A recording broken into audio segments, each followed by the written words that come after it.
नमस्कार, मैं अंजना और आप देख रहे हैं कोशी टुडे। आइए बढ़ते हैं आज की बड़ी खबर की ओर।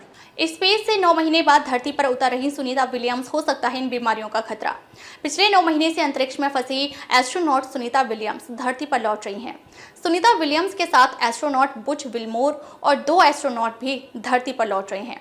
चारों एस्ट्रोनॉट स्पेस एक्स के सीईओ एलन मस्क के ड्रैगन स्पेसक्राफ्ट से 19 मार्च की सुबह करीब 3:27 पर फ्लोरिडा के तट पर उतरेंगी। ऐसे में सुनीता विलियम्स समेत चारों एस्ट्रोनॉट जब धरती पर लंबे समय बाद लौट रहे हैं तो उनके शरीर पर क्या असर पड़ सकता है और कौन कौन सी बीमारियां हो सकती हैं, जानना जरूरी है। जब कोई अंतरिक्ष यात्री धरती से बाहर जाता है तो उसके शरीर में बहुत से बदलाव होने लगते हैं। कई अंतरिक्ष यात्रियों को वापस आने के बाद तरह तरह की परेशानियां होने लगती हैं, क्योंकि धरती और स्पेस के बीच ग्रेविटी का अंतर शरीर पर गहरा प्रभाव छोड़ता है, जिसके चलने फिरने और खड़े होने में कठिनाइयां होने लगती हैं। हालांकि अंतरिक्ष यात्री को खास डाइट और एक्सरसाइज कराई जाती है, जिससे कि वो धरती पर लौटने के बाद जल्दी रिकवर कर सकें। फिर भी अंतरिक्ष यात्री को स्वास्थ्य समस्याएं होने लगती हैं। शरीर में हो सकती है खून की कमी। यूनिवर्सिटी ऑफ ओटावा ने 14 अंतरिक्ष यात्रियों पर एक रिसर्च की थी। इनमें ब्रिटेन की टिम पेक भी थे, जिन्होंने अंतर्राष्ट्रीय अंतरिक्ष स्टेशन पर 6 महीने बिताए थे।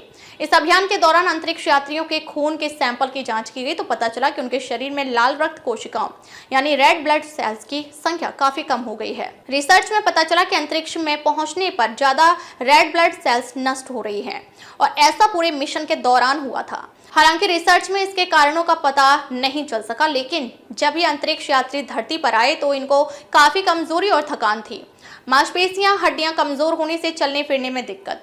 धरती पर हमारा शरीर गुरुत्वाकर्षण के खिलाफ काम करता है, जिससे मांसपेशियां मजबूत रहती हैं, लेकिन अंतरिक्ष में भारहीनता के कारण मांसपेशियों का इस्तेमाल कम होता है और वे कमजोर होने लगती हैं। इसके अलावा स्पेस में हड्डियों पर वजन नहीं पड़ता, जिससे उनका घनत्व कम होने लगता है। वैज्ञानिकों का मानना है कि हर महीने 1% हड्डियों का घनत्व कम होता रहता है।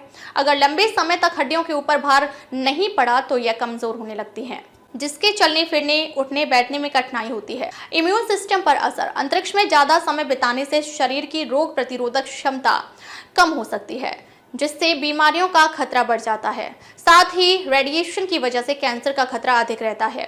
स्पेस में जीरो ग्रेविटी के चलते शरीर पूरी तरीके से काम नहीं कर पाता है। ऊपर से बहुत सारी टेक्नोलॉजी के बीच ही एस्ट्रोनॉट लंबे समय तक रहते हैं, जिससे उनके शरीर में रेडिएशन फैलने का खतरा अधिक हो सकता है। जैसे ही एस्ट्रोनॉट धरती पर लौटते हैं तो शरीर उस तरीके से काम नहीं करता जैसे सामान्य लोगों का करता है। उनमें कैंसर होने का भी खतरा हो सकता है। सूंघने की क्षमता कमजोर। अंतरिक्ष में खून का बहाव ऊपर की ओर होने लगता है, जिससे चेहरा फूलने लगता है और नाक बंद होने की संभावना रहती है। इससे सूंघने की क्षमता कमजोर होने लगती है। स्पेस में एस्ट्रोनॉट अधिकांश समय लेटे हुए अवस्था में होते हैं, जिस कारण ब्लड का सर्कुलेशन नीचे कम ऊपर अधिक होता है। ऐसे में नाक के आसपास परतें जमने लगती हैं और धीरे धीरे सूंघने की क्षमता कम होने लगती है। अब तक के लिए बस इतना ही। फिर मिलते हैं एक ऐसे ही बड़ी खबर के साथ। तब तक के लिए नमस्कार और देखते रहिए कोशी टुडे।